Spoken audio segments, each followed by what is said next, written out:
Indeed, you can get a completely free legal consultation with an experienced attorney day or night, 7 days a week, even on nights and holidays by calling 1-800-400-5050 or visiting us at www.californialaw.com. There's no fee unless we win.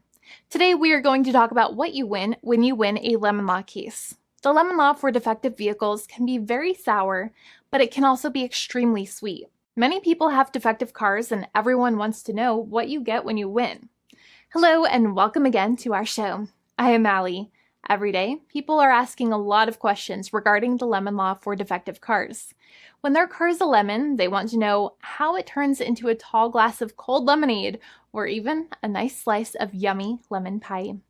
Today, we will explain what you get when you win a lemon law case. It truly can be super rewarding. And the very first thing I want to tell you is the following. It's not about the specific type of vehicle that you have. There's no specific list of cars or makes or models. New vehicles, used vehicles, leased vehicles, and purchased vehicles, and more can all qualify under the lemon law. In fact, the lemon law can sometimes apply to things other than cars too, such as trucks, boats, motorcycles, small planes, appliances, and some electronics might be considered lemons too. Let us know what you are dealing with in the comments below.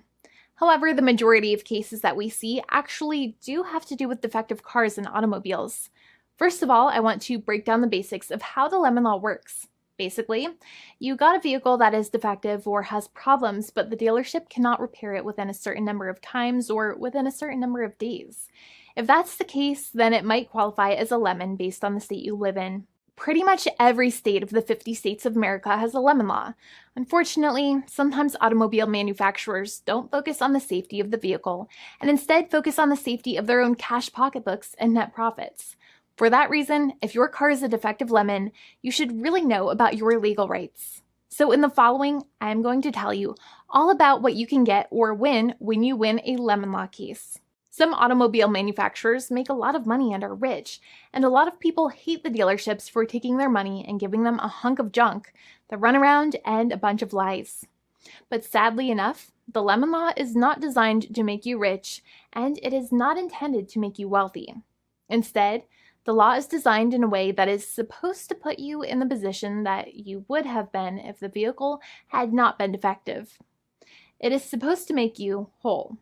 Even if you spent $60,000 or $70,000 on the car to fix up the car and spice it up, you still might not get that money back. It really depends. Even though the dealership might have lied to you, given you the runaround, and then failed to do their part. That's why it is important to give them the lemon drop down. By winning lemon law cases, consumers are really making the road a safer place for all drivers and pedestrians by making automobile manufacturers care more about consumer safety. Now, what you get when you win a lemon law case usually comes down to one of three possible options or remedies. Option 1 is that they might provide you with a replacement vehicle. Option 2 is that they might offer you a refund or what is called a lemon law buyback. Options 3, I will discuss option 3 a little later on in this video, and it is an important option you should know about as well with some real lemon juice. So let's start with the first remedy. Option 1 is that they can provide you with a replacement vehicle, which means you can basically trade your car in for a different vehicle, but there are some important things you should know about this option. The replacement vehicle should be a vehicle of similar value. The replacement vehicle should usually also be a vehicle from the same manufacturer with similar MSRP cost. It's crazy that many times, even though you really don't like dealing with that dealership, you might have to get a second car from the same manufacturer, even though they have lied to you and given you the runaround or given you a hard time. But there is another option with this as well, because year after year, the cost of vehicles might go up and the new vehicle might cost more. That price jump can make it difficult to get a car with the same MSRP price. Even though your car was a lemon, you might still have to pay that extra cost for the new and now more expensive vehicle. Thankfully, there is option 2, which allows you to get a refund through a lemon law buyback. But one of the problems with a buyback is that sometimes you might have to have a trade-in vehicle, and you might have still been required to pay more money on that trade-in vehicle. And when you got your new car, the dealership might have rolled over the amount you still were supposed to pay on your previous vehicle into the calculation of your new vehicle. In other words, you might have been upside down on the finances of your new vehicle. So sometimes you need to pay for that difference in order to get out of the car. And a lot of people find it extremely weird that they have to pay money in order to get out of the defective vehicle. But many times that's how it works. Now, in a lemon law buyback, if you get a lemon law buyback, you usually get back what you paid. You may have bought the vehicle in a one lump sum all at once, or you more than likely had a finance or lease plan. What you usually get back is the money that you actually paid.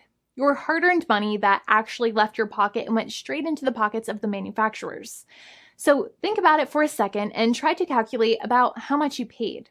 Think about the down payment and also add up all of the monthly payments that you have made for your car so far. It can add up to a lot of hard-earned money. In some cases, it can add up to $30,000 or more, but every case is different. Even though they accept that their vehicle is a lemon, many times the manufacturers still try to pinch pennies and also nickel and dime their customers. So they deduct certain fees during the negotiations, such as an offset for mileage for the portion of time that your vehicle did not have problems. Sometimes it is legal for manufacturers to deduct such things from the settlement you end up getting, but many times they may be doing so incorrectly or it might be taking away too much of your personal money. Having a powerful negotiator and experienced attorney by your side can be very helpful. In addition, most lawyers do not charge you out of your own pocket for their attorney's fees and court costs. Many attorneys only get paid if they win, and if they don't win, they just don't get paid anything. Lots of attorneys spend their own money on your case, and the attorney might never get the money back. But it may make sense for the lawyer to take that risk if you have a strong case. It reminds me of being a kid and selling lemonade and spending my piggy bank coins and quarters to make the lemonade, even though I was never sure if I would make my money back. But when I made amazing lemonade, everybody would want it. We would all be happier as a result. Option 3 is that sometimes a manufacturer might simply pay you a settlement in what is called a cash and keep procedure. That's when you keep the car, but you get paid some compensation for all of the headaches and defects the vehicle caused. Even if you don't have a clear lemon law case, the manufacturer might still make a good faith offer to settle the matter and get it off of their heads. In many situations, even though the settlement might be less than a full buyback of the vehicle, it might make sense for you to accept that offer depending on your goals. In addition, it's usually required that the problems happened while your car was under warranty or extended warranty. Even if you no longer have warranty, but your problems happened while your vehicle was under warranty, you might still have a case. However, without any warranty, you cannot have a lemon law case in most situations. However, you might still have some legal protections such as breach of contract, auto fraud, or something else. The founding attorney of the law firm, Jimmy and I, would love to speak to you. The consultation is completely free, and the team of lawyers can speak to you and review any documents you have for the vehicle, such as your vehicle purchase agreement and repair invoices. Call now for a completely complimentary and fully free consultation with an experienced lawyer. It's free to call 1-800-400-5050 day or night, 7 days a week, or visit us at www.californialaw.com. Lawyers are waiting to speak to you and encourage you to call. This video is not legal advice. I am not an attorney. I'm a paid spokesperson. Attorney Jimmy Hanai is a lawyer in the state of California and handles California lemon law cases. There are no guarantees. This legal advertisement is by lawyer Jimmy Hanai of CaliforniaLaw.com.